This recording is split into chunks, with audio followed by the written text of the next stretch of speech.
agradecidos pela presença. Esse aqui é o segundo encontro do grupo literário.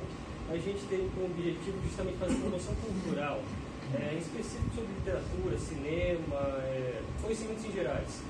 Da última vez, no último encontro, foi no ano passado, em novembro do ano passado, a gente teve um encontro para falar sobre C.S. Lewis e as Crônicas de Nárnia. E dessa vez, para diversificar um pouco, sair do campo de literatura, a gente resolveu tratar um pouco sobre cinema. Então, no caso, a gente convidou o Thiago aqui para falar sobre Lars von Trier. Ele conhece tudo ou quase tudo sobre cineastas dinamarqueses, vai ter muito para falar sobre esse diretor que é polêmico pra caramba. Então, o título da palestra é Lars von Trier, o cinema do incômodo. Enfim, eu vou passar a palavra aqui para o Thiago. Oi, pessoal, boa tarde. Obrigado pela presença de todo mundo nesse sábado, tarde de chuva. É meio honra do meu professor de história, Dominique Santos, a presença dele. Bem, a palestra sobre o Lars von Trier, falar um pouco, eu vou focar um pouco mais na questão, aliás, majoritariamente na questão filosófica, as discussões políticas e questão do niilismo, da indiferença, do abandono, etc., e menos na questão de fotografia, trilha sonora, né, e aspectos mais técnicos. O Lars é um diretor dinamarquês, né, nascido dia 30 de abril de 1956, e é interessante a coincidência, porque teve a polêmica dele com Adolf Hitler, que ele falou de Hitler no Festival de Cannes, e é engraçado que ele nasceu no dia que o Hitler morreu, assim, só uma curiosidade.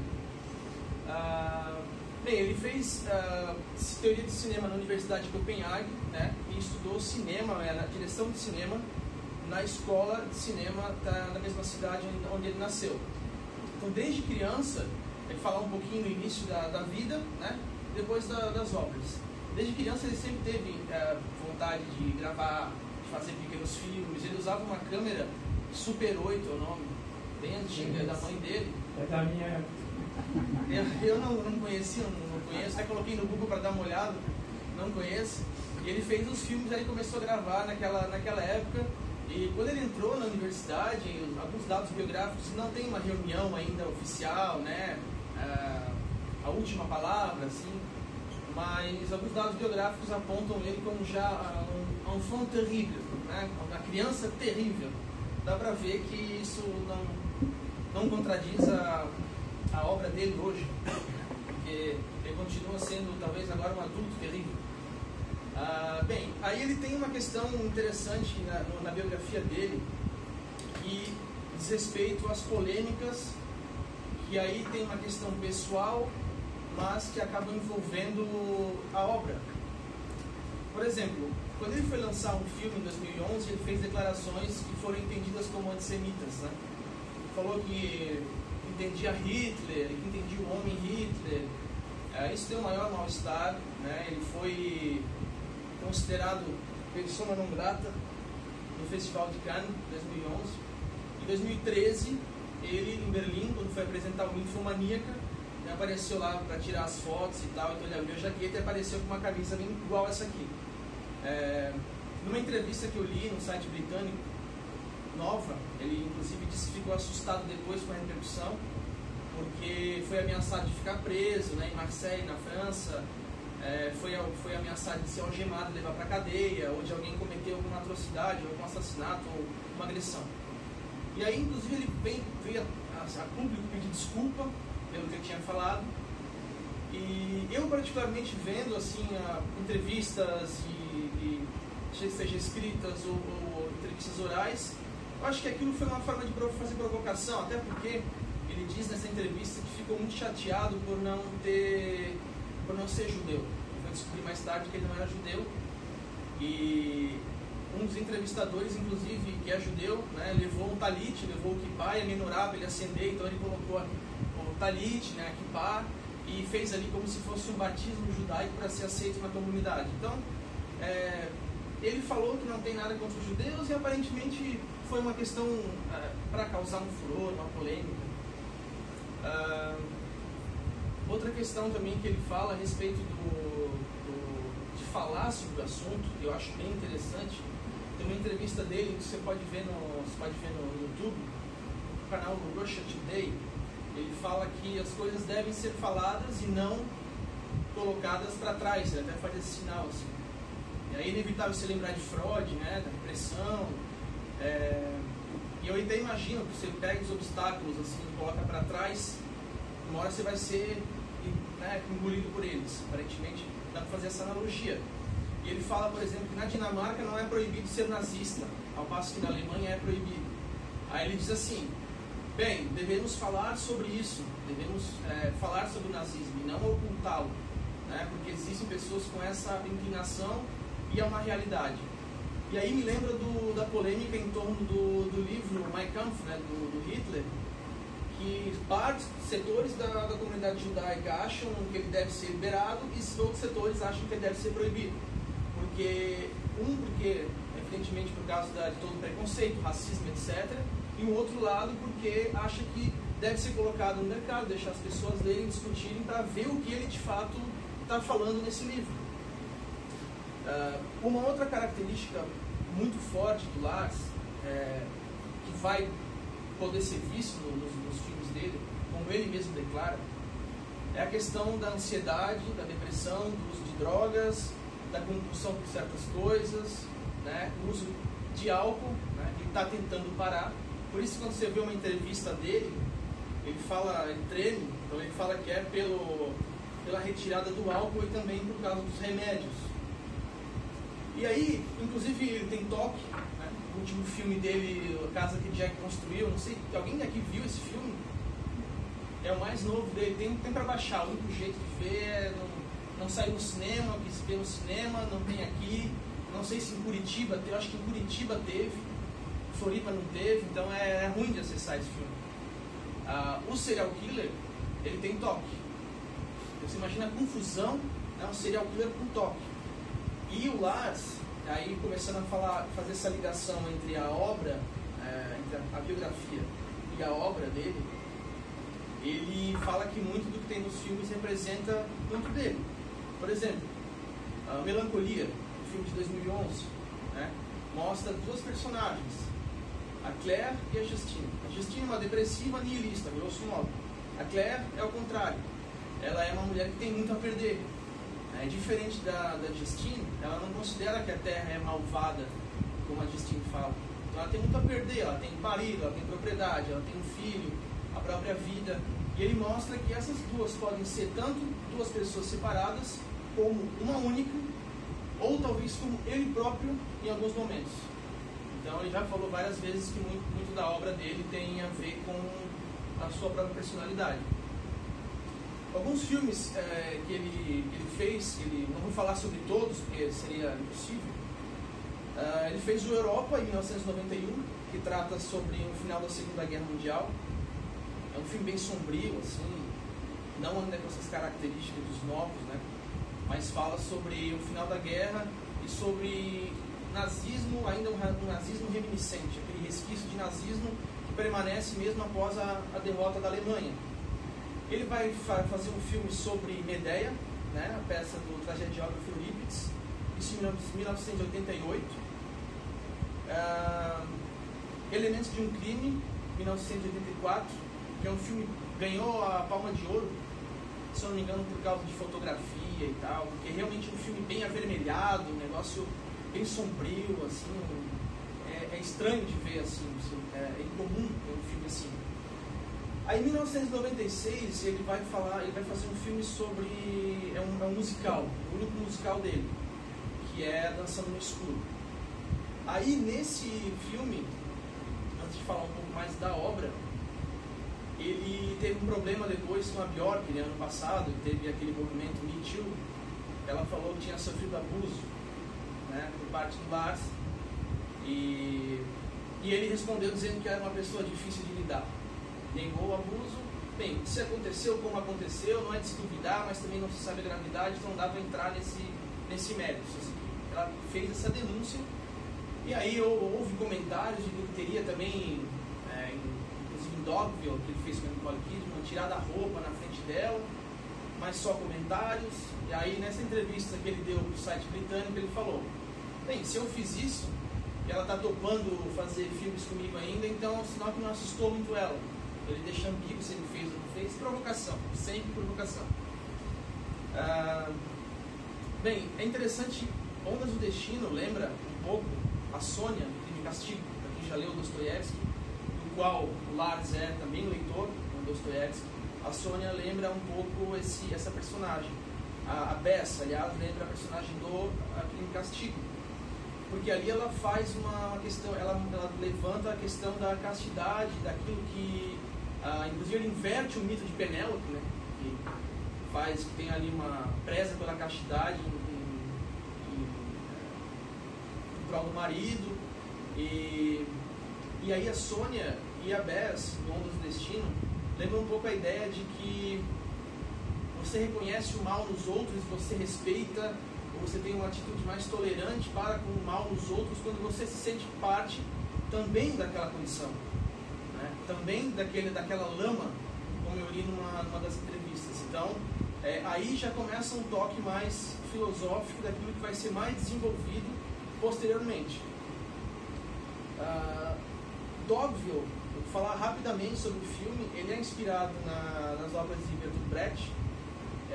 Para quem não viu, não conhece, o filme ele é feito dentro de um galpão só, né? Não é comum o cenário assim, gravar na rua, gravar dentro de uma casa, de um apartamento, no set de gravação, como se fosse as edificações normais. Então é bem interessante. Eu confesso que tive resistência para assistir, achei que seria uma chatice. Sempre ali a mesmice. Mas quando você começa a assistir o filme, você entra na história e aquela questão de não ter um cenário tradicional chama muita atenção. E a história, não vou dar spoiler da história, mas ela acaba de uma forma muito característica, assim, né, da Nicole Kidman, inclusive. O Manderley, que foi feito em 2005, e o Dogville, 2003, o Manderley segue a mesma proposta. Agora a Nicole Kidman acabou não fazendo o filme, não sei por qual razão, mas é a mesma proposta, um lugar também fechado, um galpão, e aí vai tratar da questão da escravidão nos Estados Unidos. Ali, a crítica que ele faz, inclusive que dá para ler algumas entrevistas dele, ele mesmo falando, ele vai criticar a democracia americana, norte-americana, pós-abolição da escravatura. Porque mesmo após a abolição a gente vê, né, a história, apartheid, o problema dos lugares dos ônibus, né, protesto na Rosa Parks, protesto Malcolm X, Martin Luther King, uma série de problemas que havia. Então ele faz essa crítica. Curiosamente o Lars faz filmes criticando os Estados Unidos e nunca pisou nos Estados Unidos, ele não viaja de avião, ele tem uma fobia, falou que a ansiedade não permite que ele viaje de avião. Então infelizmente a gente nunca vai ter uma palestra dele aqui, ou no próximo, ou um evento com ele que desse para conversar. Uma coisa interessante do Manderley que vai falar, ele vai lembrar um pouco a questão do Tocqueville, né, da democracia, os problemas que tem na democracia, vai falar que ainda não acabou, até hoje. Então ele fez o filme em 2005, mas até hoje ele tem uma crítica forte contra os Estados Unidos, contra o presidente Trump, por exemplo, contra a ideia de que os Estados Unidos formam a polícia do mundo, né? Essas intervenções internacionais, ele tem uma crítica forte sobre isso. Inclusive, ele vem de pais comunistas. Ele se considerou, numa entrevista que ele deu, ele se considerou assim, inclinado ao socialismo, embora ele também critique os autoritarismos por parte do socialismo e do comunismo. Então, ele não tem uma bandeira, né? Então, ele critica os Estados Unidos bastante. Inclusive no Dançando no Escuro ele critica, porque Dançando no Escuro é um filme que fala com a Bjork e fala de uma imigrante tcheca, a Selma, que ela vai para os Estados Unidos. Novamente o filme, assim como a Casa que Jack construiu, foi gravado na Europa, né? E assim como esse filme tem as mesmas questões de, olha, está fazendo um filme sobre os Estados Unidos, mas nunca pisou aqui, quem é ele, né? Eu já li críticos falando isso. E nesse filme, o que ele faz? Ele mostra uma imigrante que tem um problema nos olhos, né? Ela está ficando cega, uma doença degenerativa, vai piorando cada vez mais, e ela tem um filho que sofre com a mesma doença. Então o que ela faz? Ela trabalha numa fábrica, mesmo ficando cega, corre riscos, e nesse tempo tem as músicas, né? Tem ela cantando, que ela sonha em ser cantora, em participar de festivais da Broadway. E ela vai juntando dinheiro para conseguir pagar essa cirurgia que só tem nos Estados Unidos. E aí, ela é uma menina boazinha, querida, fofinha, que, claro, não ia passar incólume diante de uma obra do Lars, né? Eu vou entrar num pouco de spoiler aqui, mas aí eu acho que para comparar com outro filme depois eu vou ter que falar. No momento, ela é roubada pelo cara que cobra o aluguel dela, o policial norte-americano, né? Além de denunciar a questão da exploração nas fábricas, o Lars ainda vai criticar a autoridade policial e a arrogância, né, daquele negócio meio xerife e tal. E ele rouba esse dinheiro dela, ela percebe isso porque ela teve uma conversa com ele, e ela vai cobrar esse dinheiro, né, desesperadamente adquirido. E aí dá uma briga e tal, e ele parece que reconhece que ele de fato é uma pessoa que não vale nada, acaba pedindo para ela atirar nele. Então, as consequências, né, do crime dos Estados Unidos, diferente daqui, lá se você matar alguém é muito difícil fugir. Acontece com ela que ela é condenada e tal, então tem cenas fortíssimas, né, na prisão, dela tentando cantar, enfim, da condenação, que aí no final eu deixo para quem não viu, eu não falo o que acontece. Depois eu vou fazer uma comparação, mas já para adiantar, uma comparação com a casa que Jack construiu, porque se a Selma, que é uma personagem boa, falando com ela esses dias aí eu tive esse clique, se a Selma, que é uma personagem boazinha e fofinha, se ferra, o Jack, que é um assassino frio, psicopata, ele mesmo reconhece que ele é um psicopata. Tem uma fala no filme dele, que ele diz assim, um filme de 2 horas e meia, né, meio longo, ele fala assim: quando eu penso em todas as coisas que eu fiz, sem que isso resultasse em punição, e 3 reticências, 3 motivos. Então, dá pra perceber que, ao passo que a Selma é boazinha e se ferra no final, feio, né, o Jack é um psicopata, não acontece nada com ele. Então, assim, depois no final tem um epílogo que vai mostrar que pode acontecer e tal, mas não é dessa forma de condenação, de violência na Terra, né? Um epílogo mais de forma filosófica, como se estivesse entrando na consciência e no subconsciente do Jack. E aí, para fazer a síntese dessas duas comparações, eu lembro do filme Anticristo, que aí dá pra gente falar um pouco agora, que eu acho que a maioria não, mas mais pessoas viram Anticristo do que as outras, a maioria viu Anticristo, Melancolia, que é um dos filmes mais conhecidos. Tem uma parte que eu acho que é uma das cenas mais interessantes do cinema, que é quando o protagonista do William Dafoe, que não tem nome, eles não são nomeados, nem a Charlotte Gainsbourg, nem o William Dafoe, ele vai até a mata e ele vê uma raposa se trucidando assim, no meio do sangue, no mato. Acho que é uma cena muito boa. E ela olha para ele e fala assim: o caos reina. E aí eu acho que é uma síntese interessante para mostrar como uma pessoa boa se ferra, sabe? Como um malvado não se ferra, né? A gente está desamparado, essa é a perspectiva do Lars. Embora alguém possa ter fé em Deus, achar que Jesus Cristo, uma entidade e tal, vai salvar, não é a perspectiva a partir da qual ele trabalha. Ele é ateu, ele não é um militante assim, chato como, sei lá, o Richard Dawkins, mas ele escancara que ele não acredita em Deus. Inclusive, o Anticristo é um filme que, em algumas cenas, a cena no qual a Charlotte Gainsbourg, ela corta o próprio clitóris, que é uma cena mais pesada do filme. Perguntaram para ele o porquê. Porque Deus quis assim. No Anticristo eu só mostrei que eu aprendi com Deus. Inclusive o lugar para onde vai os protagonistas para tratar do trauma da personagem se chama Éden.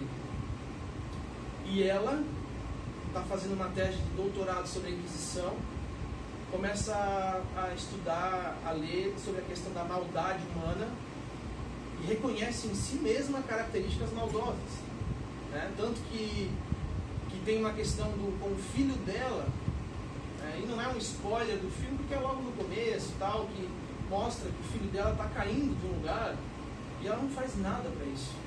Ela não está nem preocupada. Depois é que vai voltar os traumas e tudo isso. Então, existe uma discussão, inclusive como eu estava conversando com o professor antes, tem uma dissertação da Flávia Ariel que é a consideração sobre o mal, se não me engano, no gnosticismo, no Anticristo de Las von Trier, que vai tratar exatamente da questão gnóstica, né, que era considerada uma heresia cristã na antiguidade, e que, grosso modo, claro, existem várias discussões, vê um mundo criado por um ser que é ruim, é malvado.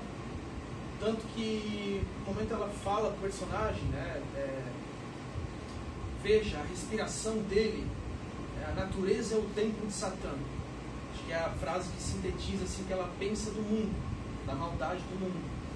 E que aí a Flávia, né, Ariel, explorou nesse livro, né, foi uma dissertação de mestrado, que reconheceu alguns aspectos gnósticos do filme do Lars. Por exemplo, o gnosticismo tinha na antiguidade ali, o Clemente de Alexandria como crítico, né? E aí o Anticristo trata dessa questão, que se a natureza é má, e nós somos parte da natureza, logo, ligando com o título da palestra, isso daí é um incômodo, né? O caos que a Raposa fala é um incômodo. O ser humano não tem muita facilidade em lidar com a ideia de, por exemplo, como defendeu Freud no Futuro de uma Ilusão e o Mal-Estar na Civilização, que a gente é abandonado pela criação. Que o bem-estar e o conforto parece não ter sido uma coisa permitida pela criação. Ele, inclusive, fundamenta muito das ideias dele, Freud, no caso, em cima dessa questão do desamparo, muito forte nas obras do Lars. Com Melancolia, outro filme de 2011, que é com a Kirsten Dunst e com a Claire, né, com a Charlotte Gainsbourg, que interpreta a Claire e ela Justine, não é um filme sobre o fim do mundo. Eu já vi na internet algumas questões, filme sobre apocalipse, filme sobre o fim do mundo, faz as listas, né, os sites de filme, mas não é um filme sobre o fim do mundo de forma clichê. Porque ali, mais interessante do que o planeta Melancolia, que vem até a Terra, e vai se chocar ou não com a Terra, é como cada uma das personagens vai lidar com esse fim. Então pensa assim, vocês, eu, se a gente recebesse uma notícia de que o fim do mundo estaria próximo, a gente se aproximaria mais da Claire ou da Justine? Tipo, seria assim, que se dane, deixa estourar mesmo, isso aí não presta pra nada, ou dá um desespero, nossa, não vou conseguir viajar, tanto livro para escrever, e meu casamento, e meus filhos vão morrer. Então assim, são duas formas de lidar com o fim, né? E às vezes, como eu citei no começo, as duas questões podem estar colocadas na mesma pessoa. Então às vezes a pessoa pensa, quero morrer mesmo, eu vou me matar, acabar com tudo. Aí outro dia tá feliz com os amigos, eu gosto muito de vocês. Então esse conflito muito forte, né? E uma análise que eu fiz num artigo, que eu vou publicar agora, que é Las von Trier, o absurdo e Melancolia, né? Uma leitura de Albert Camus da obra de Las von Trier. O que eu encontrei ali, comparando aí, trazendo para a filosofia de novo, que dá para fazer uma leitura, tem um livro do Albert Camus, escrito em 1942, chamado Mito de Sísifo, né? No qual ele trabalha a questão da morte, do fim, do niilismo, da falta de sentido. Tanto que ele começa o livro falando que a pergunta mais importante que se tem da filosofia é a questão do suicídio. Viver vale ou não a pena? Então ele vai discutir isso ao longo de todo o livro, que é um livro fininho, mas pesa 1 tonelada, realmente não pela dificuldade, mas sim pela consistência da argumentação. E aí ele fala que existe o herói absurdo, que seria aquele que, mesmo diante da falta de sentido, mesmo diante da ideia de que você tenha que carregar uma pedra eternamente até o cume do morro, ver ela descendo, carregar novamente, mesmo assim esse herói absurdo fala, olha, eu vou suportar essa condenação, essa danação, e não vou reclamar. Então é como se enfrentasse os deuses e aquela punição, que aí naturalmente perde o seu sentido. Uma outra que ele vai falar é sobre o irreconciliado, o Camus. O irreconciliado é aquele ser humano que ele não se mata, mas também não está feliz. Ele passa uma vida inteira perguntando e morre sem resposta, provavelmente. E aí, por último, o suicida, que o Camus, inclusive, diz que confessa, o suicida confessa que a vida não vale a pena, que foi vencido pelas dificuldades do pensamento, vê que a ciência não dá conta de tudo, e vê que a religião também não dá conta de tudo, então ele chega num poço tão fundo de niilismo absoluto que ele comete suicídio.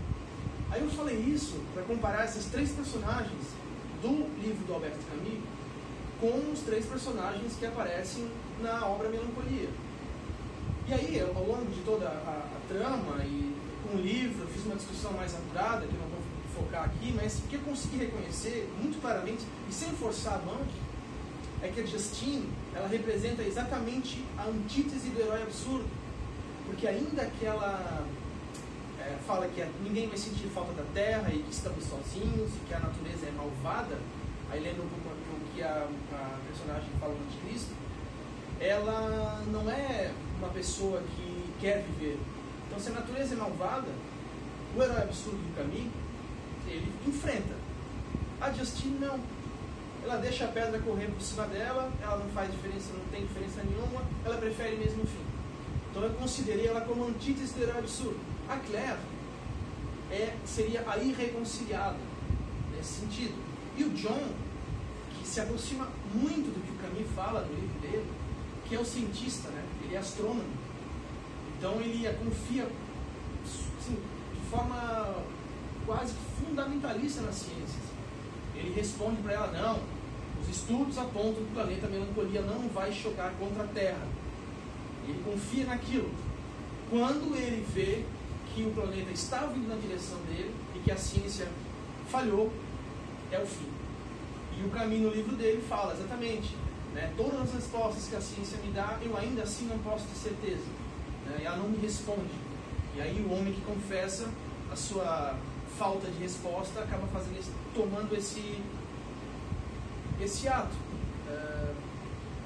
E aí, como eu falei do Camus, é muito interessante também que o Lars ele usa alguns pontos, né, como a gente falou antes ali, da questão do Nietzsche. Ele é um leitor de filosofia, leitor de literatura como Dostoiévski, que trabalham com a questão do niilismo, né? Ele gosta de Blake, El Bosco, enfim, fã de cinematografia, de cineastas como Ingmar Bergman, né? Quem conhece a obra do Bergman sabe que, nossa, né? Andrei Tarkovsky, então tem muito a ver com essas questões que ele discute. E aí a gente percebe, voltando novamente ao tema da palestra, que o niilismo é um incômodo diante do mundo aqui, né? Eu conheço pessoas que, se não se agarrarem na fé ou na ciência, se não se confortarem com aquelas respostas, e a gente com certeza conhece alguém assim, elas desabam. Eu conheço, sei lá, tenho amigos que, se não for a espiritualidade e a religião, se o cara vai se matar, eu não sei. Mas, já conversei sobre isso com pessoas assim, e o cara disse, olha, não sei, o que seria de mim? Então, tipo, a importância dessa resposta é tamanha que a pessoa chega a dizer, não sei o que seria de mim, eu não sei como é que eu lidaria com a falta de perspectiva e com o niilismo, e que é tratado no filme Melancolia, né? Então é uma coisa muito incômoda. Se você se abraçar numa fé ou na ciência, tá ok, vamos tocar o barco, ignora aqui que não tem ninguém preocupado com a gente, Deus está olhando, ou a ciência vai responder, então a gente vai um dia chegar, né, sei lá, é imortal, qualquer coisa utópica como isso. E ali no filme Melancolia, inclusive o crítico de cinema Sérgio Rizzo, ele fala que, né, na obra do Lars, no filme Melancolia, a gente é confrontado com nada, né, para completar o que eu estava citando agora. Em 2013, o Lars lança o Ninfomaníaca, que é em 2 volumes. Primeiramente, quem viu o Ninfomaníaca? Só vocês dois. Pô, vocês dois, meus amigos aqui, ela viu também, e vocês dois têm que assistir, que eu fico pegando no pé desse cara, assista. Bem, o Ninfomaníaca, ele escreveu, interessante que ele cita essas coisas em entrevistas, né? Quando fala da vida pessoal, ele escreveu durante 18 meses de sobriedade. E o Dogville escreveu em 12 dias sobre o uso constante de droga. Então, ele fala que uma das coisas interessantes que ele fala dessa questão da droga, para a gente já entrar na sobriedade dele do Ninfomaníaca, é que ele fala assim, ó, quem se preocuparia com um Jimi Hendrix sem heroína, Rolling Stones sem bebida alcoólica? Não há obra de valor artístico que alguém que parou de usar droga ou beber tenha feito. Então eu temo que meus filmes, depois, se eu parar de usar qualquer coisa, sejam apenas filmes de merda. É isso que ele fala. Então ele fala, eu estou parando, mas não tanto assim. Então ele tem Alcoólicos Anônimos, para, volta e vai. Então, tá, assim, a saúde dele, você percebe que está bem debilitada. Uma questão interessante do Ninfomaníaca é que se o Anticristo foca mais na questão do mal como um todo na natureza, no Ninfomaníaca essa questão da condição do ser humano, dos desejos, do conflito, do excesso, é transferido, é focado numa personagem, que é a Joe. Então, o primeiro volume mostra a infância, a adolescência, a juventude dela. No segundo, ela já é uma mulher mais velha que continua padecendo com os mesmos problemas. As cenas do filme são algumas bem fortes, realmente uma coisa assim, muita gente acha bem perturbador, né? Tanto que eu achei, inclusive, que a casa que Jack construiu seria mais violento, mas eu acho que dá pra deixar ali, não saiu muito, mas já é pesado, né? E diferente do Anticristo, como eu falei, o foco está sobre o humano. E é interessante uma cena, quando a Joe ainda é jovem, ela está no trem, né, aquele cara casado, ele não pode ter nenhuma relação sexual porque ele vai para casa, porque ele vai querer ter o filho, tá em tratamento e tal. E aí a Joe atende o cara, e o cara rosa um presentinho para a esposa, e fica ali, né? Não posso. Bota a mão na cabeça e tal. E o que acontece no final? Essa é só uma cena de um filme que passa de 3 horas e pouco, então não é spoiler. O cara deixa ela fazendo sexo oral e tal, e acaba com tudo. Então, assim, o sexo aí no filme é destruidor, né? A Joe, ela diferentemente de uma autoridade colocando imposições, submetendo ela a diversas regras e tal, ela é uma prisioneira de si mesma. Não tem ninguém que obrigou ela a ser assim. Claro que dá para fazer uma análise, medicação, tudo isso a gente sabe, mas não tem autoridade externa. É ela mesma enfrentando a condição perturbadora que transforma ela num ser, diante de uma situação dessa, eu diria até monstruoso, né? Porque ela quer destruir, parece que tem uma tentação de quanto não pode, o ser humano em si. Enfim, né? O ser humano é assim, e muitas vezes o Nelson Rodrigues é um que fala muito sobre isso, que a tentação ela vem para destruir.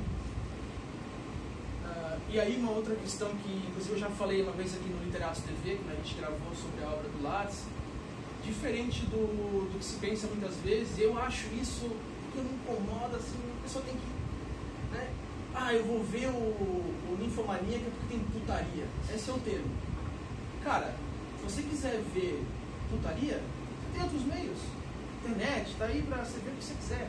O Ninfomaníaca poderia ter sido sobre jogos, sobre álcool, sobre outras drogas. Sei lá, o Christiane F., a história clássica da Christiane F., não é com sexo, é com heroína o problema. Então é uma condição que é dela, não tem nada a ver com cenas de putaria, porque não é feito para excitação, né? É feito para, de certa forma, mostrar a destruição que aquilo leva. Família sendo destruída, né, com uma turma aparecendo com o esposo, levando os filhos, então, na casa da amante, que era Joe, então, diferente disso. E ali, eu acho que uma das coisas interessantes também do Ninfomaníaco é que o Lars mostra o excesso. E aí se aproxima um pouco do que o Nelson Rodrigues falava. Do excesso de sexo, né, causa tolerância. Você começa a avançar, avança os fetiches, avança a loucura. Isso está claro no filme do Ninfomaníaco. Para quem viu o filme, vocês vão ver, ela começa com uma brincadeirinha lá e no final, cara, ela tá fazendo coisas horrorosas por causa de sexo, coisas realmente que ela é sofrível, sabe? Então, putaria, o filme de putaria, de sexo, vamos ver. Tipo, é uma visão, é uma leitura absolutamente rasa dessa obra. E ela reconhece também, a Joe, personagem da Ninfomaníaca, que ela é má, ela reconhece isso nela. Eu tenho medo desgraçado de quem fala que é do bem, certo? Pessoas que falam, não que são vistas pelos outros, né, a tal da virtude silenciosa, mas a pessoa que se autodenomina muito do bem, que eu sou muito honesto, cara, sei lá, dar uma conferidinha na carteira, ver se ela não te levou alguma coisa, porque ali tem. Não acredito nisso. E acho bem interessante que a própria Jo, ela fala que ela não é, eu sou má. Ela fala, eu sou uma pessoa malvada. E aí eu não vou dar spoiler, que é uma das cenas mais interessantes do filme, mas há um homem, um senhor, que conversa com ela ao longo de todos os 2 filmes, 2 volumes. E no final acontece uma coisa bizarra, porque até então o espectador estava olhando para aquele senhor como, né? Pô, o cara está ouvindo a mulher, aparentemente ele é um padre, ele tem imagens de Maria, de Nossa Senhora, de Cristo, várias discussões em torno da religião, que é uma coisa que deixa o filme do Lars von Trier mais complexo até, que isso não é um terror gratuito, né? Ele traz religião, traz filosofia, né? Literatura, poesia, então uma série de outras questões. E aí no Ninfomaníaco, uma das partes finais do filme, ele bota na boca da Jo uma frase muito interessante. Ela fala que tá aqui em inglês, até que eu peguei direto da legenda, cada palavra tirada da linguagem é um outro tijolo removido da parede da democracia, ou do muro da democracia. E aí lembra muito de George Orwell, a questão da nova língua. E aí ali o Lars von Trier está claramente criticando o politicamente correto, né? Então agora uma discussão mais política. Ele mesmo é muito afetado por isso. Eu acho que enquanto mais pegarem no pé, mais ele vai fazer. Depois de ter falado de Hitler, colocou inclusive, depois eu vou falar um pouco da casa que Jack construiu, tem umas questões ali que ele também brinca com isso, então fica pior ainda, sabe? Eu acho que é por isso mesmo que ele colocou essa fala na boca da Jo, né? E vai falar também que a democracia muitas vezes é um regime bobo, um regime que dá voz à maioria de idiotas, né? Essa questão que a gente já viu bastante. Uma outra questão muito interessante, que até contei no artigo da RDC, é que muito se fala da Escandinávia, dos países escandinavos, que lá é nossa felicidade e tal. Mas a Jo é de lá. Os melhores filmes, até então, que eu vi sobre condição humana, sobre escravidão, sobre desejo, questões psicológicas, haja vista Ingmar Bergman, o Haneke, né, se não me engano,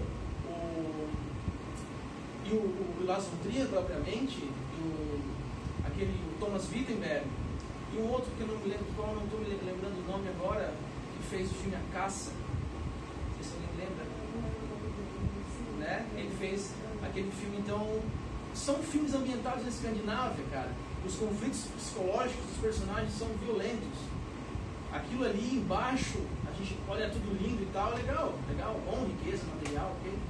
Mas não é por isso que você vai ser feliz, sabe? Às vezes um filho teu está usando droga, ou a tua mulher te trai, ou às vezes um pai se enforca, está deprimido, então não significa felicidade. Eu acho que os filmes escandinavos no geral mostram isso, né? Tanto que é uma grande descrença com religião, isso pode mexer muito com as pessoas, né? Lá é muito forte essa questão do ateísmo, né? Enfim.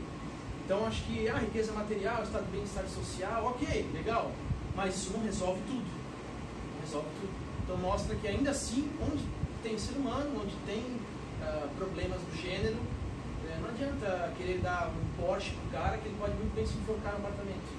Então, enfim, isso é uma outra questão que eu queria salientar, que tem um pouco a ver com política, né? Dá para desenvolver mais até. E aí, novamente, a questão da condição humana, dos desejos, aquele marido que não consegue deixar de trair, o cara que não consegue deixar de fumar, né? O cara que não para de ver pornografia ou de beber, enfim, seja lá qual for, isso é incômodo, de novo. Mais um incômodo aí que o Lars trata. Quanto tempo tem ainda por isso, sabe?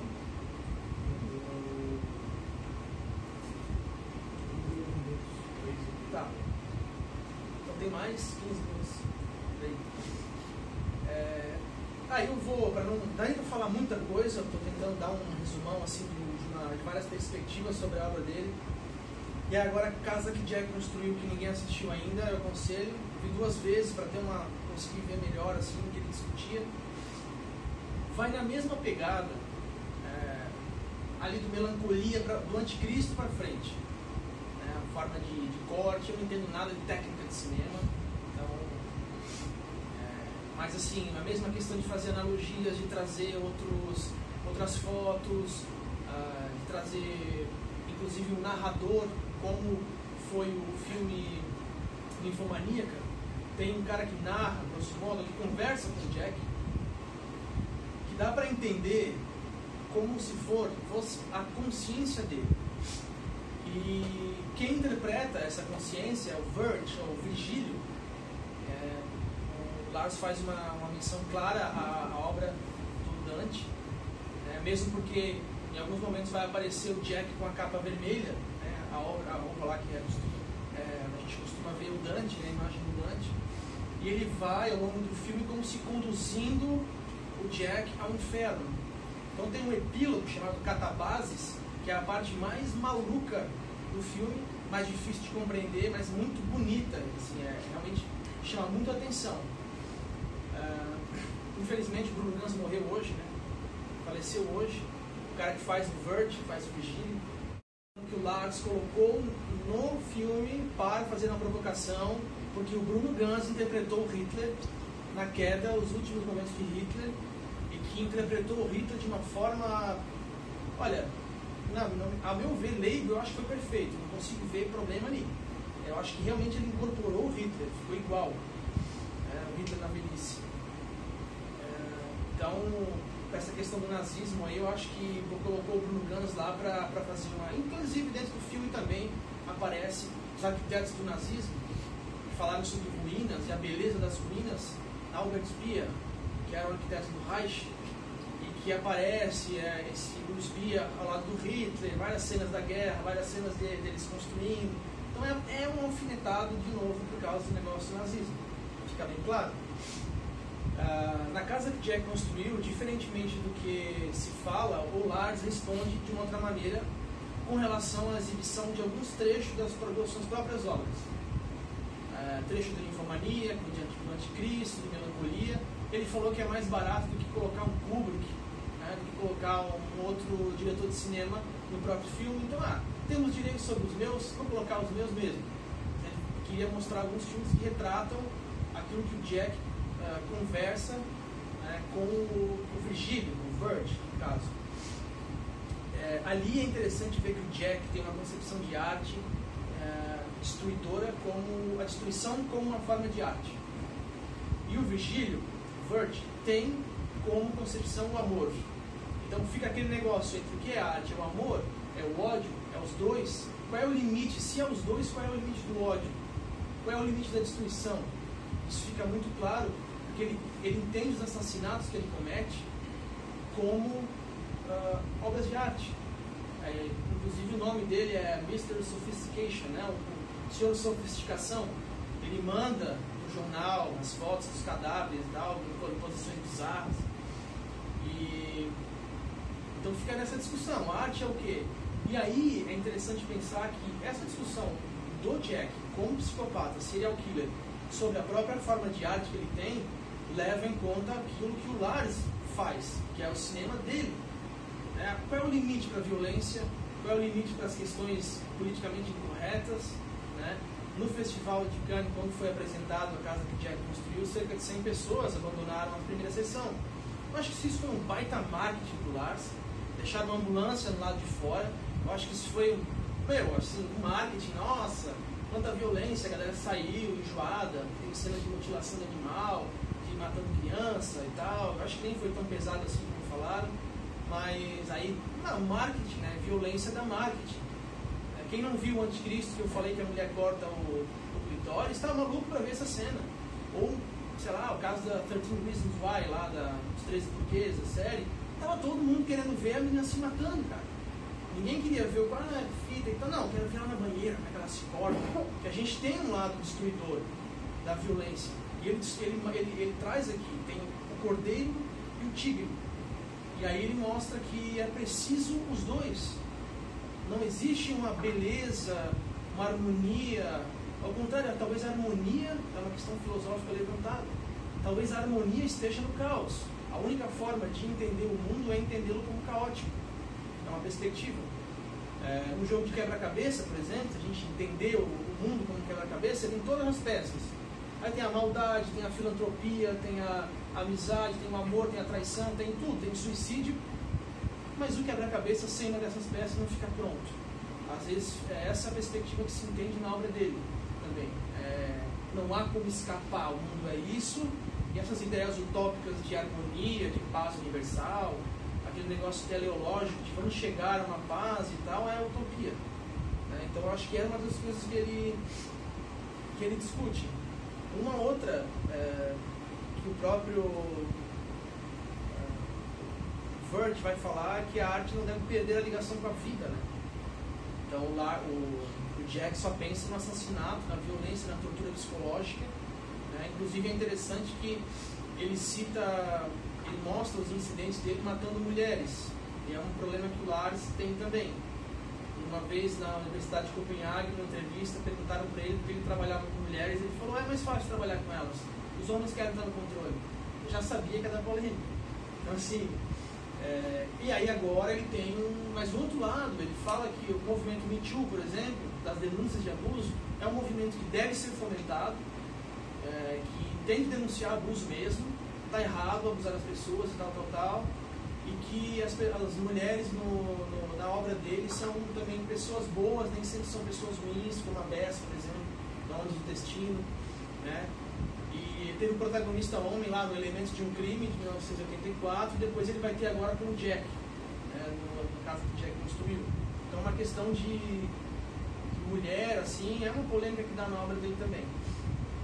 Uma outra coisa muito, muito interessante de ver na obra ali, tentar entender, pelo menos como eu compreendo, como algumas pessoas que falaram sobre o filme compreendem, é que vocês vão chegar no momento que vocês vão ver o filme e tem um freezer, um lugar que não consegue abrir. Eu não vou dizer o que tem lá dentro e tal, mas... E o Virgílio, no caso, dá para se entender como a consciência dele. Quando ele entra naquele freezer, né, tem duas partes no freezer. Uma eu posso falar o que tem, na outra não vale a pena porque seria spoiler, né? Mas uma parte que ele não consegue abrir. Na parte do freezer onde ele coloca os corpos, ali já dá para se entender como se ele estivesse entrando na consciência dele. Em alguns momentos, discutindo com o Verge, aparentemente ele vai ter alguma recaída, de que ele vai se arrepender, mas ao mesmo tempo ele segura aquilo, então é um conflito. É uma questão bem conflitante. E ele tenta construir diversas casas ao longo do filme, aí depois vocês vão ver qual é a única casa que ele conseguiu construir, o que ele conseguiu fazer depois de tudo aquilo. Diferente ele é um arquiteto, ele é um engenheiro, mas queria ser arquiteto. E ele é frustrado quanto a isso, então ele é comparando as catedrais, os lugares escuros das catedrais, onde fala que só Deus vê o que acontece. Como se fosse assim, olha, o mundo aqui, só Deus vê o que acontece em alguns lugares, seja num quarto escuro, seja quando você está longe de alguém que possa te reprimir por aquelas escolhas. E tem um crime que ele comete, que eu acho que é uma das falas muito interessantes dele, quando ele vai cometer um crime, ele fala para a mulher gritar, olha, grita, pede socorro, vai, acho que você deveria gritar mesmo. E ela, help, help, ninguém ouve. Ele começa a gritar junto com ela, socorro, socorro, socorro. E aí chega um momento que ele vai até a janela e grita, nobody wants to help, ninguém quer ajudar. Tipo, ali eu acho que está mostrando que, olha cara, ninguém está preocupado com você. Talvez a tua família, tua mãe, teu pai, teu namorado, mas o resto, cara, só está sozinho, está abandonado. Então é difícil as obras dele. Eu tenho um amigo meu, por exemplo, o Nando, né? Ele falou, cara, eu não consigo ver essas obras. Fico mal. Então, tem mais assim, uma sensibilidade com relação a essas discussões religiosas e tal, diz que não consegue ver, fica muito mal. E aí, tem uma fala também muito importante, que ele diz que aquilo que a gente coloca nas obras, seja num conto, num romance, né, num filme, e aí o Lars com certeza entra nessa, o que a gente coloca nas obras muitas vezes são desejos que a gente tem, mas que a gente não pode colocar em prática nessa civilização extremamente educada e controlada. Ele vai falar que o corpo a alma pertence ao céu e o corpo ao inferno. A gente está dentro do tigre e do cordeiro. Essa luta, essa violência que há no mundo, e não tem como escapar dela. Então ele ele fala que ele mostra que o ser humano tem a maldade nele, isso já vem lá do anticristo, né? E aí não culpa o político, o capitalismo, não culpa esse negócio assim, externo, sabe? Não, cada um tem que ser responsável por si. Claro que tem coisas que são que influenciam, óbvio, questão social, claro, desigualdade social, enfim, mas ainda assim você tem uma maleabilidade com relação à sua conduta. Você não é um robô programado. Então é isso que dá para discutir. Ele fala numa entrevista interessante, peguemos dado umas frases dele aqui, ele fala que ele está certo de que todos nós podemos ser serial killers, né? No fundo, uma predisposição, dependendo da situação, a gente poderia se transformar em um. E o Matt Dillon, numa entrevista que fizeram em Cannes, o Matt Dillon disse, olha, eu acho que eu fiz o filme, mas isso não acontece na realidade. No mesmo momento lá, estava do lado dele e falou, tenho certeza que isso acontece na realidade, na vida real. Ele cortou o Matt Dillon. Outra questão interessante e eu acho que cômica dessa questão é assim, ele falou que mandou o roteiro para algumas pessoas que disseram, olha, vou trabalhar com você, trabalho com você, com exceção desse filme aqui. Aí ele falou que ele mandou para o Matt Dillon e para uma turma porque eles não podiam ler o roteiro e aceitaram.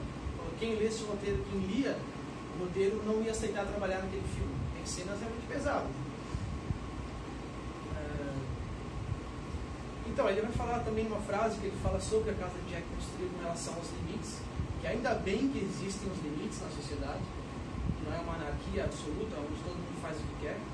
É engraçado que ele fala, graças a Deus, né, uma forma de expressão, mas ele fala isso, porque senão a gente seria realmente pior do que já somos. Né? E, inclusive, ele fala sobre a questão do pessoal deixar de sair deixar de assistir o filme, né, e levantar, ir embora, né? Teve uma atriz, uma crítica de cinema, não estou lembrado o nome, ela fala, nossa, ele quer que a gente venha aqui para o festival vestido formalmente para assistir um cara torturando criança e mutilando animais e matando não sei quem. A gente não vai assistir isso. Aí isso é da marketing do cara. E ele fala que se as pessoas levantaram e foram embora, isso é bom, isso não é ruim, ele não fica chateado. Porque ele fala que a pessoa levanta, vai embora e fica com aquilo na cabeça, fica pensando naquele filme. E isso causa uma reflexão de uma forma ou de outra. Então eu penso que, como ele fala que o cinema dele é uma pedra no sapato, que ele quer colocar uma pedra no sapato do espectador. Eu acho que ele consegue fazer isso. E eu penso que quanto mais ingênua a pessoa for, se eu posso usar esse termo, ou pelo menos mais inocente, né, a pessoa for com relação à condição humana, maior vai ser a pedra, sabe? Mas mais ela vai se incomodar. Como assim? Eu converso com minha mãe muitas vezes, né? Escreve alguns contos meio malucos assim. Nossa, mas isso é... Eu falo, mas é assim. Então, tipo, não pode ser inocente. As coisas são assim, acontecem assim. Né? E aí maior vai ser a pedra no sapato. Uma outra frase que ele tem aqui, que ele fala que ele não mata pessoas, né? Tipo, você é um potencial assassino. Ele fala, olha, eu não mato pessoas, ou pelo menos ainda não matei ninguém pessoalmente. Então é sempre jogando para ter um... Ele fala, há muito de mim em Jack, no sentido de que eu quero percorrer todo o caminho. Então, para quem vê a casa que Jack construiu, vai ver que Jack ele vai percorrer todo o caminho até o fim, mesmo que o Vert fale, olha, o caminho é duro, você vai realmente explorar lá os porões da alma humana, você vai mesmo lá no fundo, o Jack vai. E é isso que o Lars fala que ele quer fazer, através do cinema. Ele fala que por isso ele tem muito do Jack também. Né? E apesar de tudo, outra frase que ele fala em seguida, que apesar de tudo isso, as pessoas ainda querem trabalhar com ele, né? Que é muito divertido, a gravar Melancolia, estava todo mundo bêbado, ele falou, todo mundo muito louco, e foi muito divertido gravar o filme. Né? Para ele, que é alcoólatra, que imagina todo mundo acompanhando o cara no goró, né? É uma alegria. Bem, aí encerrando, falando agora do Jack, no caso, né? Falando que a violência, a psicopatia, a falta de limites, também é um incômodo, assim como o niilismo, assim como o caos, assim como a condição humana, a violência e a indiferença das pessoas pelas outras. Aquela hora que ele mata uma mulher num apartamento, remete ainda que o Lars tenha falado que inconscientemente, ou ele nunca sabia desse crime, teve um crime que aconteceu nos Estados Unidos na década de 60. Uma mulher estava num conjunto de apartamentos, rodeada de vizinhos, pediu socorro, gritou, né, como uma louca, pedindo ajuda, e tinha um assassino. De fato, ela morreu. Assim, ninguém quer ajudar, como ele fala. Então, nossa, isso é assustador. Imagina, você está no teu apartamento, entra um assassino com uma faca, você grita e ó, eu não vou botar minha cara lá, dane-se. Então essa é uma coisa que ele vai salientar nesse filme. Aí sobre as próximas obras, o Lars, quando ele gravou o Ninfomaníaca, ele disse que possivelmente seria o último filme dele, por causa das condições de saúde, que era muito assim, extenuante, ficar gravando dias a dias, etc, etc. Mas já havia falado isso, se eu não me engano, com o Anticristo, ou Melancolia. E agora ele falou isso novamente, um pouco antes de lançar A Casa que Jack Construiu. Só que numa entrevista recente, acho que desse mês, num crítico de cinema inglês, ele falou que não parou, e que ele vai fazer um projeto com filmes curtos, de até 10 minutos, chamado Etude, né, estudo em francês, e que vai ser a próxima obra dele, ele não vai parar por aí. Uma outra coisa que eu lembrei agora, quando se fala do niilismo, por exemplo, em Melancolia, eu vi uma entrevista com o Lars, no qual ele responde sobre essa questão do niilismo. Eu achei muito interessante, ele falou que não pensa nisso de forma filosófica, né, de forma sistemática. Olha, eu li tal autor, então eu vou fazer um filme sobre niilismo. Ele falou que ele pensa e coloca na tela. Tanto que ele disse que é um cineasta que pensa que nós devemos colocar na tela tudo aquilo que nós queremos ou desejamos. Até que ponto ele faz isso mesmo? Não sei. Mas o fato é que os filmes dele têm muitas cenas bem chocantes, assim. Ninfomaníaca, Anticristo, principalmente, Casa que Jack Construiu, são os filmes que têm mais violência gráfica, assim, né? Onde você se depara com, às vezes, o cadáver de uma criança, que ele matou, né? O Jack, um psicopata.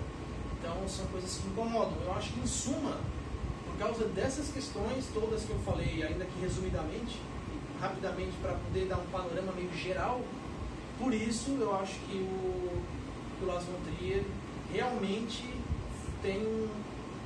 é autor, né, e faz um cinema do incômodo.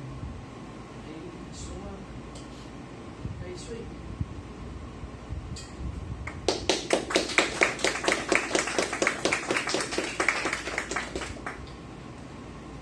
Diga, Fabrício, que eu sei que tu quer conversar e falar de alguma coisa do filme. Alguém tem uma pergunta para fazer para o Thiago? Primeiramente, parabéns pela sua fala. Eu não conheço a obra do Lars tão bem como você, mas, ao meu ver, eu acho que mais do que fazer cinema, ele gosta de estar no livro. O tempo inteiro ele solta comentários polêmicos, é típico dele, e a gente espera por isso já. Até uma relação de espera do que qual é a polêmica da vez. Mas, para além das entrevistas dele, pensando racionalmente quando ele escolhe os personagens para os filmes que ele faz, eu queria saber de você, a sua opinião em relação à relação dele com as personagens femininas, ainda pegando a questão da relação com as mulheres e tal, mas pensando racionalmente para além das entrevistas, algumas pessoas podem fazer uma leitura de que ele trata as personagens femininas como loucas, desequilibradas, que se mutilam, que não estão nem aí para as crianças, uma relação doentia, difícil, pesada, e sempre voltando para a loucura das mulheres, reforçando esse papel de que elas perdem a noção e coisas assim. É uma leitura possível, que eu vejo muita gente fazendo. Outra leitura possível é que ele dá um protagonismo para as mulheres, que em outros filmes elas não teriam da mesma forma, ainda que de forma dúbia por esses critérios de loucura. Assim. A forma dele de expressar esse protagonismo feminino é nessa relação mais do que ele próprio é dentro dele, do jeito que ele pensa a própria vida dele, é uma relação que não é bonitinha, então podemos pensar por essa forma também. Eu queria saber de você como que você vê essa questão. O que você falou aí, inclusive eu até anotei aqui, é um ponto importante, nessa última entrevista que ele deu, quando você falou da questão de ele estar na mídia e fazer declarações polêmicas, ele fala, eu sou arrogante. E eu não me louvo, não me glorifico por isso. Mas eu tenho um problema meu. Eu sou egocêntrico. Então ele fala isso, né? Inclusive, alguma crítica de outras pessoas dizem que ele é autoritário quando ele vai gravar e tal. Com relação às mulheres, isso que você falou, inclusive, ele fala também, que é o protagonismo que ele dá para as mulheres nos filmes dele. Por exemplo, ele trabalhou com um protagonista, né, um personagem principal no Elementos de um Crime, em 1984. Em Medeia, 88, já é mulher, né? A Medeia já é muito superior ao papel do Jazão. Em Ninfomaníaca, a Joe, né, no Anticristo Novo, a Charlotte Gainsbourg, uma mulher. E Melancolia, duas mulheres, né? O Kiefer Sutherland, ele fica, né, que faz o John, né, o nome dele, ele fica ali meio marginal, assim.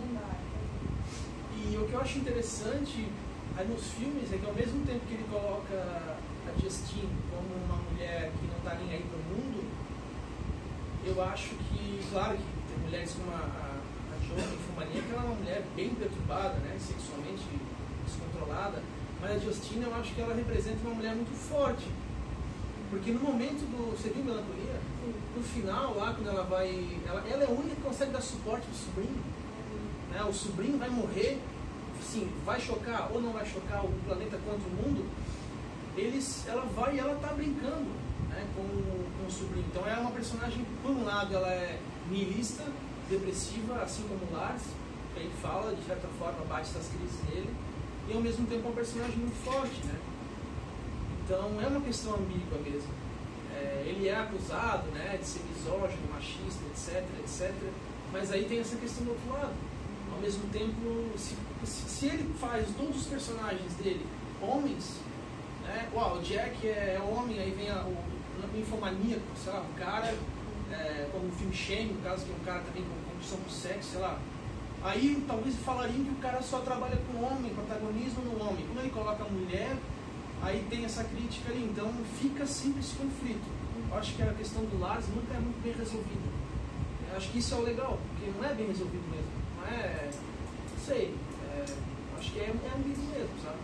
Agora, o que ele pensa das mulheres, inclusive tem uma fala importante lembrar, tem uma fala na casa que Jack construiu, que se liga a uma entrevista dele, uma fala do personagem que o Vert pergunta pra ele: por que as mulheres que você mata, Jack, são sempre tão estúpidas? Né?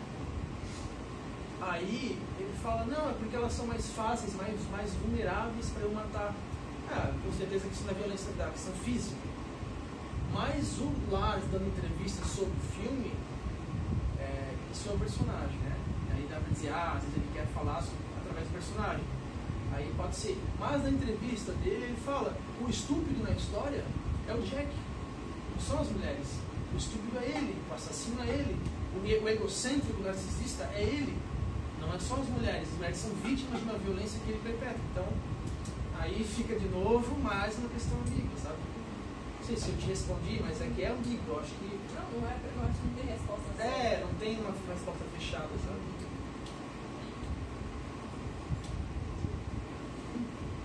Eu sei que o Fabrício quer fazer comentário, mas ele está esperando a galera. Não, sempre perguntar qual é o filme favorito do Lars.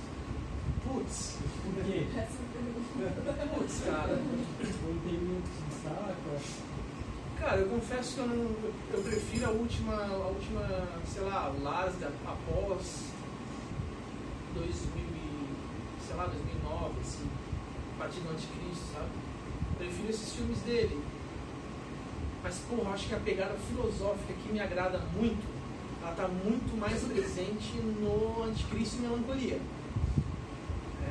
Na Joe ali, no Ninfomaníaca, ela não é uma pegada tão filosófica, é mais um negócio bruto, carnal, um desespero humano e tal. E o Jack também tem uma filosofia mais voltada para a arte, mas a filosofia que particularmente mais me agrada, tanto que eu gosto muito de Alberto Camus, Sartre, enfim, Dostoiévski, Nietzsche e tal. Eu acho que se aproxima de mim, falando pessoalmente, é a discussão ali que há entre Anticristo, né, do gnosticismo. O caos reina no mundo e não há salvação, que estamos abandonados. e o Melancolia. O planeta vem pegar e não tem pra onde correr. Eu acho que é o que mais, sei lá, me agrada, filosoficamente falando, assim. E o teu? Assistiu um até agora, né? Assistiu qual? Só Melancolia. Tímida. Meu preferido também. Só assistiu. Não, realmente parabéns, né, pela fala, né? E o que eu pude perceber, assim, né, no Melancolia, né, nas entrevistas celulares, é interessante que ele coloca na tela do cinema, dos filmes dele, aquilo que acontece na vida. E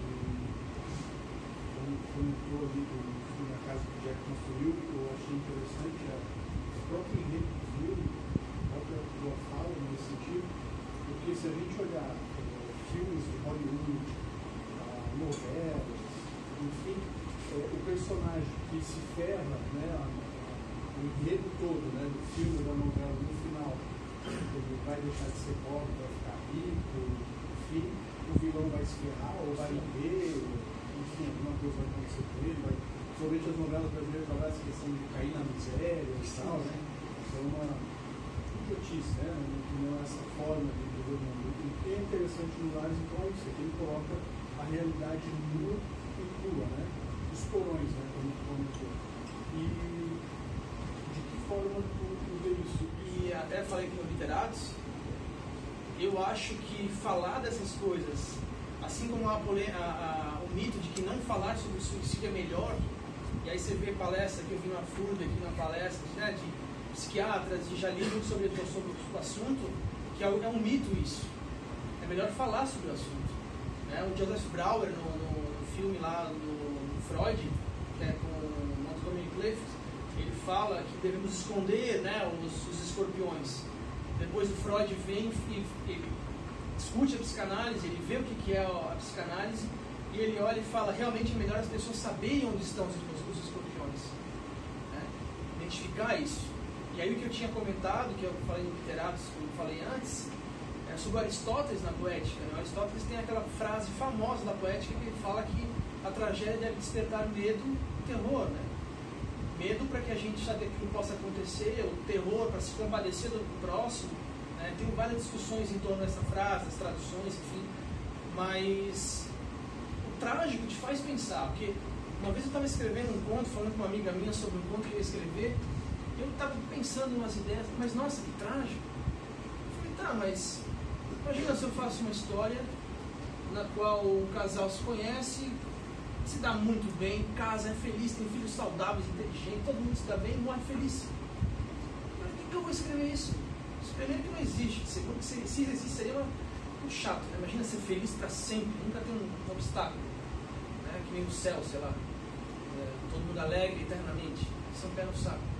E aí eu acho que faz pensar, sabe? Eu acho que não só o Ars, né? Mas sei lá, pega o Dostoiévski, o niilismo lá do Raskolnikov, né? As obras do Nelson Rodrigues, uma série, assim, eu acho que o trágico choca, mas ele faz pensar.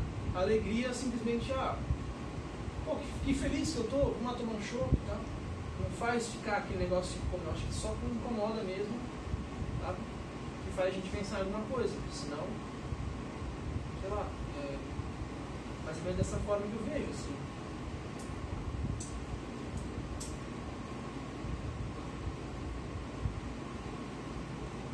Alguém tem mais alguma coisa para fazer? Comentário, crítica? Sim, eu não sou especialista na obra do Lares, estou longe disso, nossa. Até porque ele falou ali, sabe tudo ou quase tudo, nossa, tem muita coisa para aprender. Inclusive é um cara que com certeza vai ser biografado quando morrer, né? De uma forma bem... Em primeiro lugar, parabéns, né, pela palestra, pela intervenção. Se o objetivo é causar incômodo, eu fiquei incomodado, né? Para rever de novo o que já vi, para ver o que não vi e pensar sobre a obra do Las Contrias. Foi muito interessante. Eu gostaria de falar algumas coisas, talvez mais no campo assim, da sugestão para próximas reflexões e também tendo em vista tudo que a gente sempre já conversou e a última conversa aqui antes da palestra sobre Nietzsche, né, e tal, etc. seria o seguinte: a primeira coisa, que talvez um ponto interessante para pensar e refletir, seja se a ciência da história tem cânones. Quando a gente faz ciência da história, a gente pensa a partir de certos cânones, né? A filosofia também tem esses cânones. Num primeiro momento, abordando a obra de um cineasta, o conjunto dessa obra, fica parecendo que a filosofia permite voos mais altos, né? Permite certos conjuntos de reflexões que talvez seriam um pouco mais livre do que se a gente adotasse os cânones da história para poder abordar a obra do mesmo cineasta. Então, um ponto de discussão e uma sugestão seria esse, de refletir se isso parece ter sentido, se é verdade isso, ou se não, se a filosofia também é muito dura e ela há de impor os seus cânones na forma do raciocínio do pensamento para poder avaliar o conjunto de uma obra cinematográfica, a ponto que, no fim das contas, o que a gente vai descobrir mesmo é que, assim como a história, a filosofia também impõe limites sobre o que pode ser dito e o que não pode ser dito, né? Se há um teto ali que a gente toca, porque senão a gente feriria esse cânone filosófico. Então, essa é uma primeira questão. Uma segunda questão é sobre o conceito de natureza, porque eu gostei bastante da reflexão que você trouxe, desse momento aí que você capturou e falou sobre a raposa, né, e tal, etc. Só que me incomodou um pouco essa noção da natureza quase como tocando o mal, né? Porque me parece que, se a gente acredita muito no Lars e vê as entrevistas, parece mesmo que tenha esse lado que a gente pensaria a partir de um binarismo, de um bem e do mal, só que tem hora que parece um pouco que ele também é consciente, por exemplo, das reflexões que a gente conhece na biologia desde a obra do Charles Darwin. E aí o caos, ele talvez não seria exatamente o mal, mas como as coisas estão organizadas. Talvez o problema seja a interpretação que o ser humano fez de que a natureza, a gente, pelo esforço humano e cultural, enfatiza o que a gente considera bom e bondade, superando o mal. Mas talvez o caos seja apenas uma desorganização para a vista humana, né, como a gente percebe, mas a natureza está lá, vivendo processos e caminhando há milhões de anos, né, desenvolvendo ali as suas mudanças e permanências. Talvez o ser humano é que falhe, né, em captar essas coisas. Então, seria um ponto para reflexão também. E aí, por fim, para não falar muito, para não ficar dando mais palestras que o palestrante,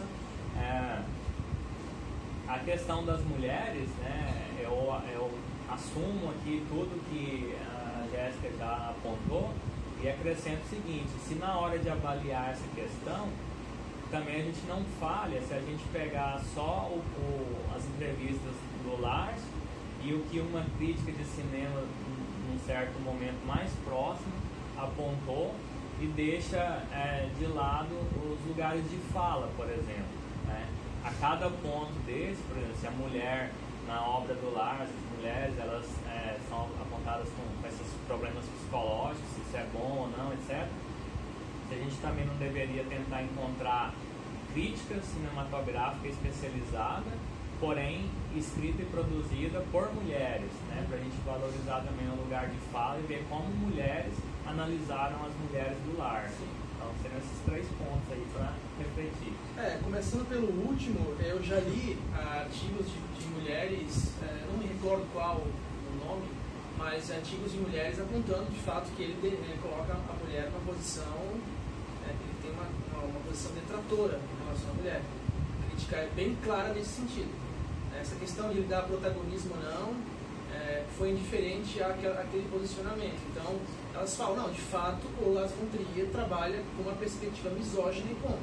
Então, a conclusão daquelas discussões feitas por aquelas mulheres que eu li, não foi muita coisa, mas 1 ou 2 textos, assim, que foram de mulheres. Que falou, agora eu lembrei. E elas, poderia ter falado na tua pergunta, elas tratam, de fato, porque mesmo que dá o protagonismo, ainda assim a mulher, sei lá, como a Joe no Ninfomaníaca, é uma mulher que abandona filho, trai marido, que não se satisfaz nunca, né, que comete até crimes pela questão sexual, é uma mulher transtornada. Né. A Justine e a Claire, Ninfomaníaca, no Melancolia, uma é niilista total, depressiva, né, cai pelos cantos, trai o marido, não valoriza casamento, chuta o balde com relação ao emprego, e a outra é uma mulher submissa ao marido, né, ela tem a propriedade, é um astrônomo famoso, e fica lá correndo com o filho no colo, apavorada, como uma barata tonta, que não há para onde sair. Então, de fato, tem perspectivas que apontam isso. Né? Com relação à questão do mal, eu acho que é porque o mal, pensando agora quando você estava falando, eu acho que o mal chama mais a nossa atenção, né? Porque ele faz sofrer. Eu acho que a gente, aquela velha história, que a gente odeia mais perder do que ama ganhar, então a gente sente mais isso. Mas, como eu citei antes, eu acho que os filmes do Lars von Trier, principalmente que tratam do mal na natureza, o caos reina, né? Como eu comparei ali ao quebra-cabeça. Eu acho que, particularmente falando, né? Não estou dizendo que ele fala isso, mas eu acho que, ao contrário, o mundo não é mal no todo, sabe? Eu prefiro partir da ideia do Chesterton, até, um autor inglês, católico, que diz que o mundo pode ser analisado como um conto de fadas. Me tocou muito quando eu li isso na ortodoxia dele, porque, apesar da maldade que tem, da violência, né, sei lá, 10 meninos querendo ter carreira futebolística morrem queimados. Sim, particularmente, eu acho que não tem nenhum ser preocupado com eles. Não acredito que tenha questão da reencarnação, mas é uma questão pessoal. Né? Eu acho que é assim mesmo que acontece e a gente não... Como a gente se sente desamparado, a gente quer tentar explicar. Né? Mas, por outro lado, tem pessoas que vão lá recolher um bebê abandonado. Eu não consigo criar nem uma formiga, nem um cachorro, nem nada. Eu sou uma criatura, não consigo criar. Então, é muito mágico, apesar da violência que tem. Sabe? De onde que saiu um sol?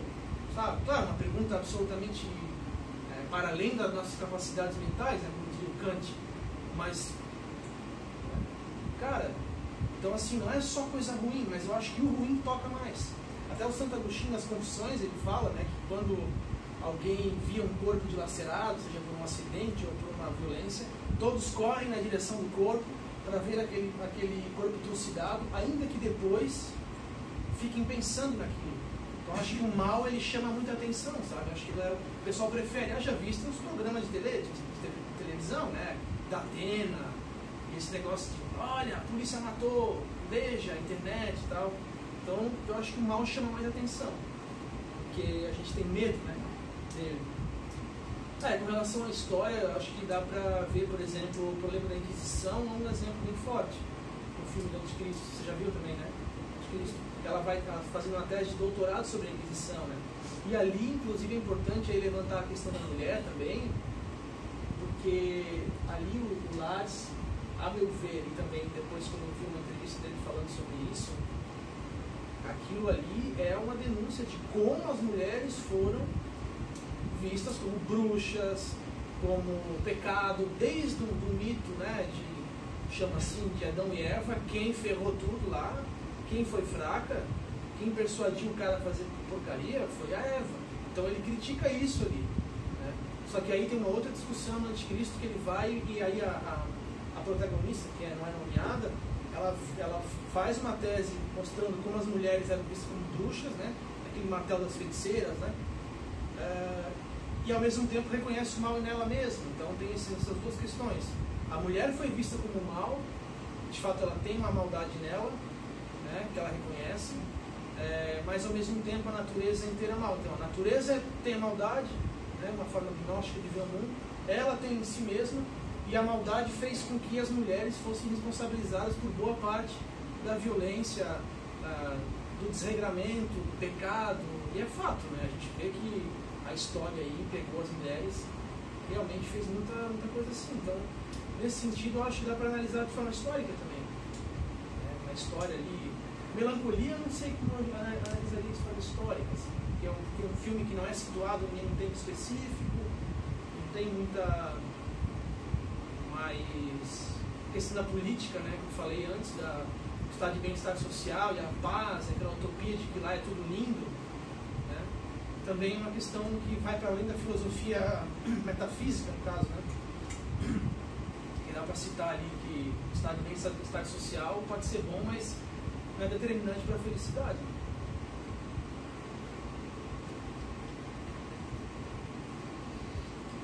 E aí, acho que vamos encerrar, né, por causa do tempo.